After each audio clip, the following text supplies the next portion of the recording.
वरुण गांधी के लिए अमेठी में तैयार हो रही है सियासी पिच, इसलिए कहा जा रहा है यह 1980 की है तैयारी। तो दोस्तों क्या है पूरी खबर की जानकारी बताएंगे विस्तार से, इसलिए वीडियो में एंड तक बने रहें। जैसा कि आपको पता है कि भारतीय जनता पार्टी के सांसद वरुण गांधी के लिए अमेठी में एक अलग ही सियासी पिच तैयार हो रही है। कहा यही जा रहा है कि अगर वरुण गांधी को भाजपा से टिकट नहीं मिलता है तो उनके लिए अमेठी में नए सियासी समीकरण के साथ राजनीतिक दरवाजे खोले जा सकते हैं।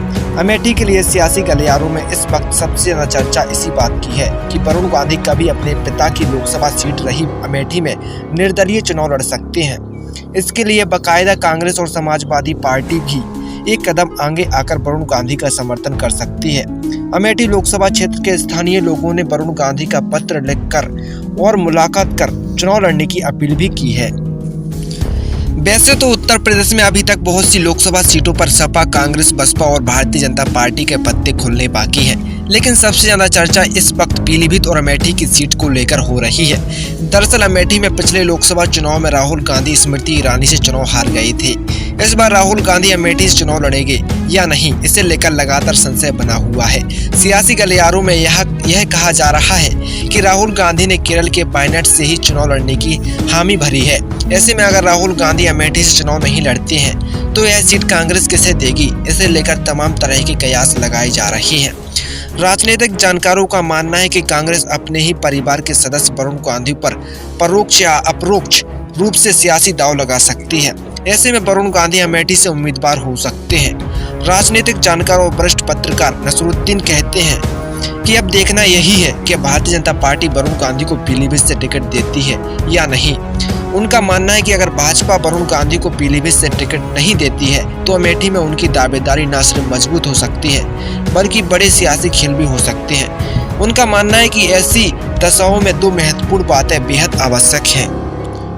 पहला तो यह कि राहुल गांधी अमेठी से दोबारा चुनाव लड़े, जिसकी संभावना ज्यादातर नजर आ रही है, जबकि दूसरा सबसे महत्वपूर्ण मसला यही है कि वरुण गांधी को समाजवादी पार्टी और कांग्रेस वॉक ओवर देकर बतौर निर्दलीय समर्थन करे। और इन सब पहलुओं पर वरुण गांधी भी पूरी तरह से सहमत होकर सियासी मैदान में उतरे।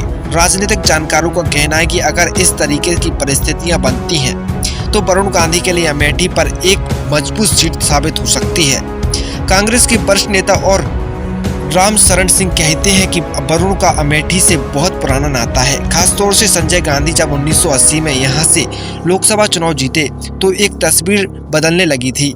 राम शरण कहते हैं कि राहुल गांधी के अनुपस्थिति में वरुण गांधी बेहतर विकल्प हो सकते हैं।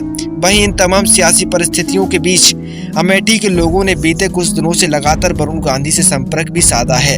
अमेठी के स्थानीय निवासी और ग्राम प्रधान हरीश कनौजिया बताते हैं कि उनके साथ के कई प्रधानों ने वरुण गांधी को पत्र लिखकर अमेठी से चुनाव लड़ने की अपील की है। उनका कहना है कि जिस तरह से बीते कुछ समय में वरुण गांधी ने अमेठी की जनता के लिए प्रदेश स्तर पर आवाज उठाई थी, वह उनकी अपने पिता की कर्मभूमि से सीधा नाता जोड़ती है। सियासी जानकारों की माने तो वरुण गांधी पीलीभीत सीट पर उनकी मां मेनका गांधी को प्रत्याशी बनाया जा सकता है, जबकि वरुण गांधी ऐसे सियासी हालात में अमेठी से निर्दलीय चुनाव लड़ सकते हैं। राजनीतिक विश्लेषकों का कहना है कि जीडी शुक्ला कहते हैं कि कांग्रेस और समाजवादी पार्टी के समझौते के चलते यह सीट कांग्रेस के खाते में आई है। अब अगर कांग्रेस यहां पर अपना प्रत्याशी नहीं उतारती है तो वरुण गांधी को सपा और कांग्रेस के समर्थन के साथ चुनावी मैदान में उतारा जा सकता है। इसी तरह सुल्तानपुर में से मेनका गांधी की सीट बदली जाने की दशा में भारतीय जनता पार्टी के एक विधायक को सीट दिए जाने की भी चर्चा हो रही है। तो दोस्तों क्या वरुण गांधी अमेठी से चुनाव लड़ सकते हैं? हमें कमेंट सेक्शन में कमेंट जरूर कीजिएगा।